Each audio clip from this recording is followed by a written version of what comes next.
യുക്രൈനിൽ നിന്ന് ഒരു വാർത്ത റിപ്പോർട്ട് ചെയ്യപ്പെട്ടിട്ടുണ്ട്.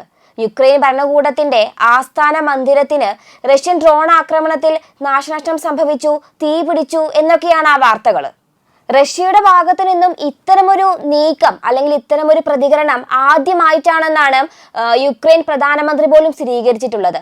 അപ്പൊ ശരിക്കും ഇവിടെ തൃശങ്കുവിലാകുന്നത് യുക്രൈൻ പ്രസിഡന്റിന്റെയും മന്ത്രിമാരുടെയും ഒക്കെ ജീവൻ തന്നെയല്ലേ.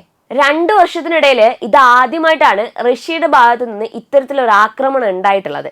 നാറ്റോ രാജ്യങ്ങൾ ഏർപ്പെടുത്തിയിട്ടുള്ള വ്യോമ പ്രതിരോധ സംവിധാനങ്ങൾ പോലും മറികടന്നുകൊണ്ടാണ് റഷ്യ ആക്രമണം നടത്തിയിട്ടുള്ളത്. അതുകൊണ്ട് തന്നെ വ്ളാഡിമിർ സെലൻസ്കിയും മറ്റു മന്ത്രിമാരും ഭയക്കണം. ഏത് നിമിഷവും ഇതിലും വലിയൊരു ആക്രമണം ഉണ്ടായേക്കാം. യുദ്ധം നീണ്ടുപോയിക്കൊണ്ടിരിക്കുന്നതോറും ഇല്ലാതായിക്കൊണ്ടിരിക്കുന്നത് യുക്രൈൻ ആണെന്നുള്ള കാര്യം സെലൻസ്കി ഓർത്താൽ ആ രാജ്യത്തിന് കൊള്ളാം. അതല്ലാന്നുണ്ടെങ്കിൽ അധികം വൈകാതെ തന്നെ ആ രാജ്യം റഷ്യൻ ഫെഡറേഷനോട് ചേർക്കപ്പെടാനാണ് സാധ്യത.